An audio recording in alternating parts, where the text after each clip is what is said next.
Welcome back.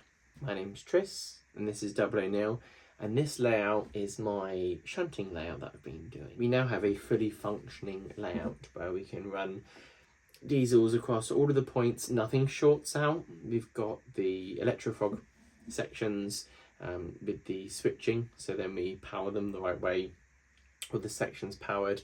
All the point motors are working, and you would have seen that on the recent videos. I've had a tremendous amount of fun with this so far. On the last episode, we put if we move this out of the way, we have the fueling depot. Basically, that's where the fuel is. I do need to make a area which would have like the hose that would go to the loco, so it could be refueled. That's been an absolute pleasure to build up. It's a ratio kit, but you would have seen that on the last episode. Go check it out if you haven't already seen it. Other changes that we've done, someone, and I looked for the comment, couldn't find it. Someone made the suggestion of putting magnets on here, so where this board opens and closes, we can just basically it stops flopping around, and so that's quite nice. So they're just on there, some rare earth magnets. They're quite common. You can find them on Amazon, eBay, many shops sell these types of things. The next stage I kind of got pretty excited about, because in the post arrived a number of kits from Petite Properties. Petite Properties do laser cut kits of all sorts of scales. They do also double O gauge, which is fantastic, but they do some larger items as well. And they have some fantastic examples. When you go to a show and you see their stall, there's these fantastic looking buildings which have been built to an incredibly high standard, and you know, from that initial glance you do a double take. So it's that nice. I was introduced to it by my father, who was introduced it by my brother.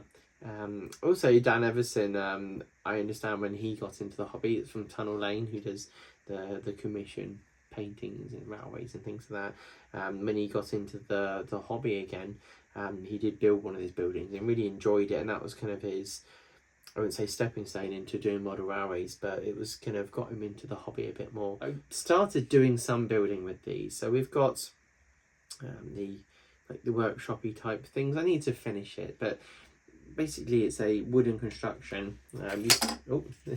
That's not glued on. You kind of build up the main back part of it first, then you put the sides on. That goes here, and then you'll put your front on. You have that option. If I just hold that there, I'll hold it together as one thing. You have the option of what you want to do on the outside, and what they have is brick papers, so a high quality print on a thicker paper, and you stick that on. I decided to wrap my ends around, but actually I'm wondering what it'd be like if I butted up to it nicely, but I still think I'd struggle.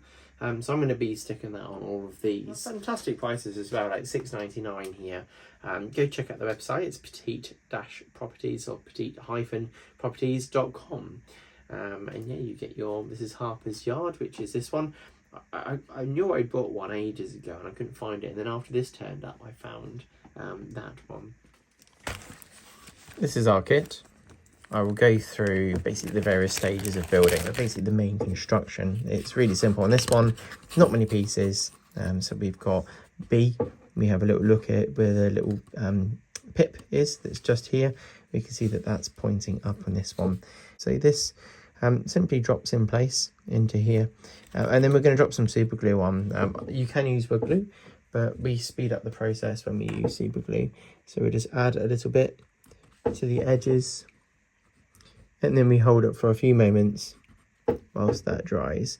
You can then stick on your sides and then your front. What I'm going to do is just stick on my sides here.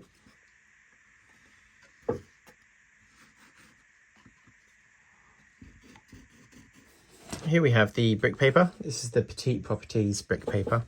I've cut it to the bottom line, so we've got one brick layer. We can use that for the sides when we come to it.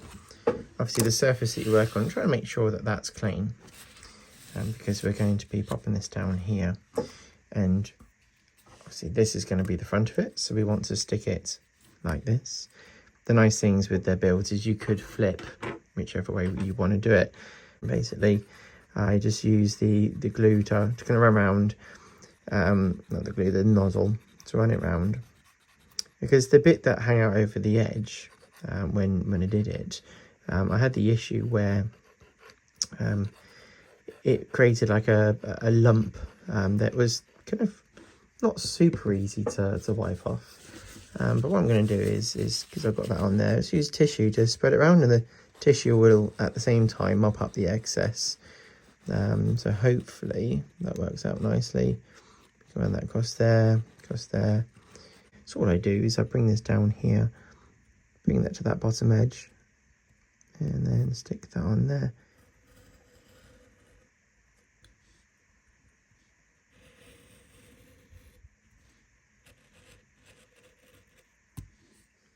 That's it trimmed out using a sharp knife, so we have the nice looking shapes here.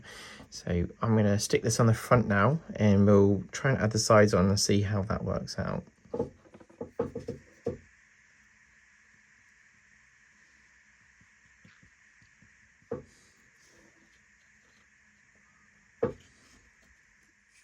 So that's glued on there. I'm just going to, again, apply some glue here and line up the edge. Like I said before, I don't want to put too much glue on, make too much of a mess. Use a bit of tissue to spread it around. We'll come up to the edge of here. Hopefully we don't end up putting it on a place that we're not happy with.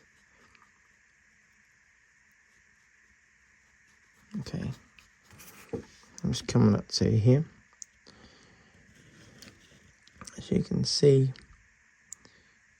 just line this edge up here. You do get a bit of room to move, but at the same time the stuff does get tacky very quickly.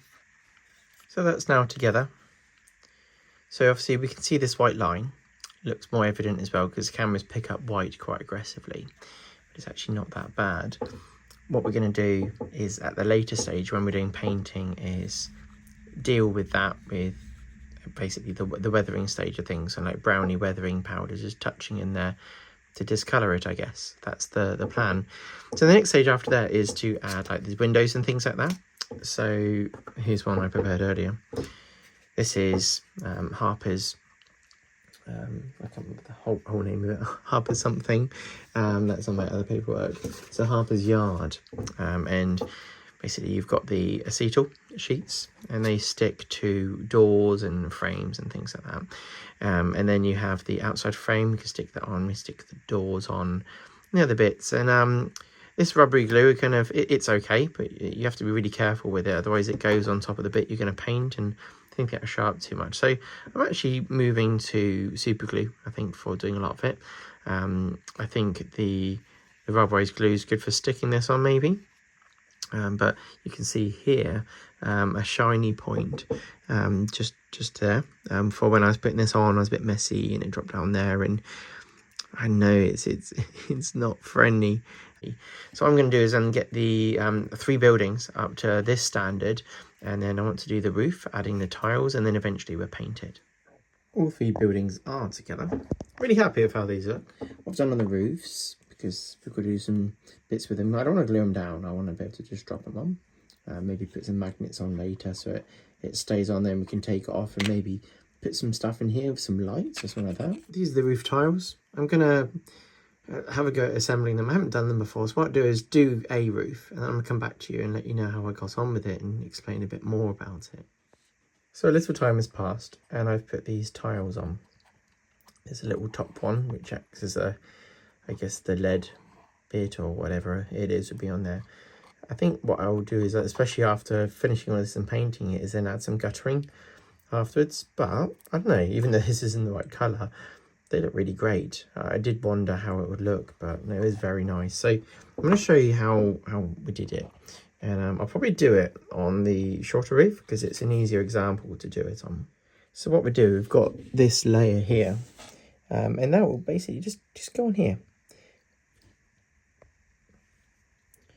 It will go on here, and you're just going to bring it down just below the level. The first one's a little bit tricky because you can't see where it's going to end up, but you want it to stick over a little bit. So you don't have that card poking out underneath.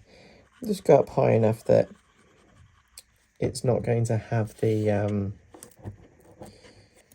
well, I mean when I'm gluing it, so it holds it nicely. So I'm just going to spin this around now like this.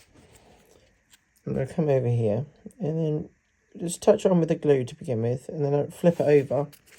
Just have a little look at how much it's sticking out by. So it's a good point to start from. So we're going about there. Of course, this doesn't have to be perfect, but it's always nice when we get closer to that.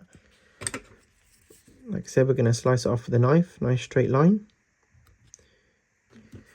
So we get our glue, put it up here. I'm sure there's lots of ways of doing this and better ways of doing it. And people will say don't use super glue, but we're going with the flow on this one. So that's on there. And all we're going to do is we offset it now. So we're going to go about that far up on the tile, so that much is sticking out. And we're going to sit that about there. Because it's paper, the super glue grabs really, really well. And so what my point is you've got that edge there, and that's kind of in the middle, it's kind of off because I didn't do a very good job with this one. And then, yeah, so it's like this going across. So then once you get to the top, like on the other one, it's every other, and you'll get that. I actually did a terrible job at the spacing here, so it's bigger spacing there, smaller, smaller, bit bigger, bigger. But I didn't think anyone was going to really notice. And maybe that's how they looked a number of years ago. They didn't do as good a job. But then arguably houses that might have been built back then were built nicer than how we have them now. Who knows? Okay, they are all done. So the next stage will be to paint them. I was thinking about the gutters and what to do, and I'm thinking I'll add them afterwards because, I don't know, too much thinking at the moment. Now, one thing I did on here is I added some lead flashing, which is actually paper. Clearly, it's paper. So that would be pushing up there. I can paint it kind of a silvery grey colour to do that to finish off. But I'm going to basically paint these all black. With obviously a primer, and then come in and do some grey on top of it and try and make them look nice. And then I can start painting all of these. Because of the card, I know that I shouldn't go too thick on the paints. Kind of do it almost like a watercolour when you kind of paint it in.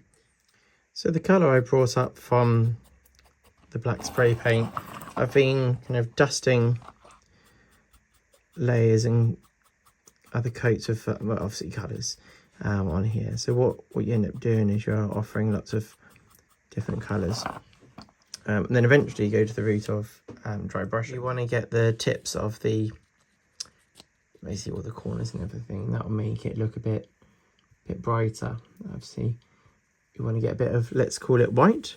Take most of it off the brush. You could check on your skin, obviously if it's an enamel paint note when you want to do that.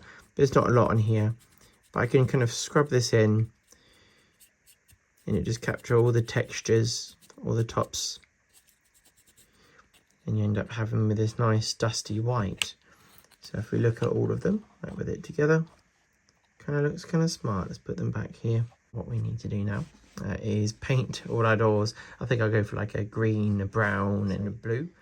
I just kind of just go carefully with quite a watery paint and run it across. Otherwise you'll get, like when you've used felt tip pens, if you let it dry and then try and join in, you'll get a bit of a difference between the two. So I've some quite dark there, but we can always add in more paint afterwards. So you don't want to soak it that much that it starts going furry as well. Right there, it's going a bit thin, but yeah, I'm going to work my way over it. But be careful, obviously, if we're doing the doors, come in here trying to get the windows, you can always mop it off if we have to, but ideally don't really want to do that. So yeah, nice and easy. But I'll get this all painted up and I'll show you the end result for all three.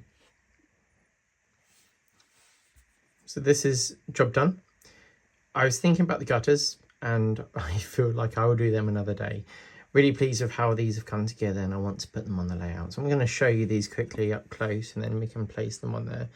But obviously I painted this one blue.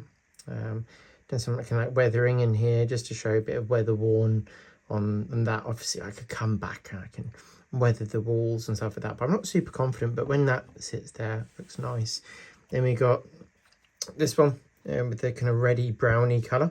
That one, again, kind of, there's some weathery lines of a lighter colour. That will sit there. And then we've got this one, which is a nice green colour. I really like the colour of this one.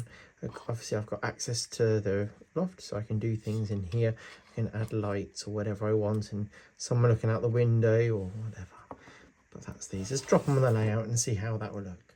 So from this view, I think you can get the idea of how this is going to be coming together.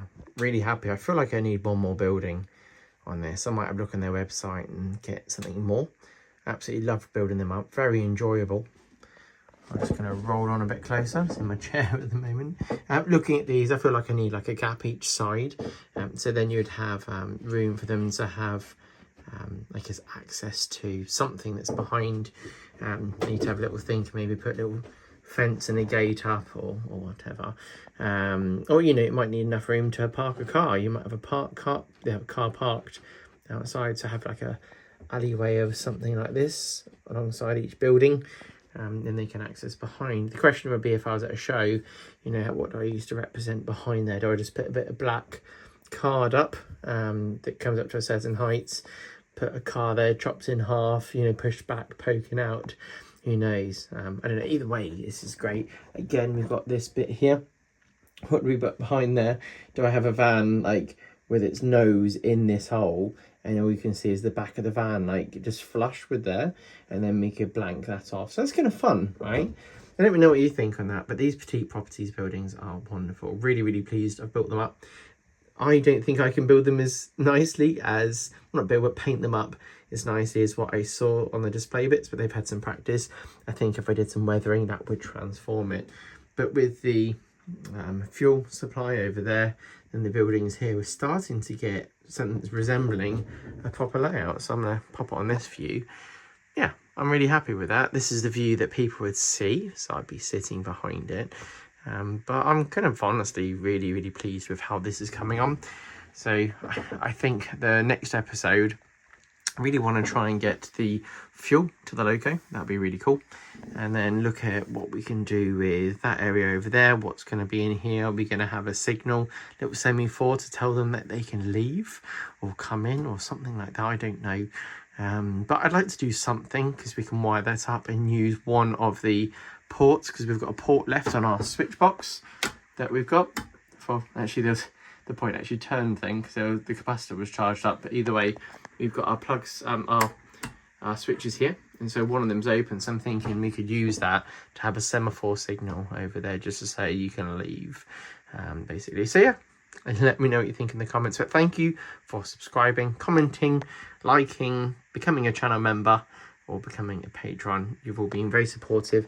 I hope you've enjoyed this episode and you enjoy like the whole concept of these, and maybe go get yourself some of these. They're fantastic price. You just need to get the tiles and the brick papers, and you've got some fantastic buildings. Anyway, see you in the next episode. Bye bye.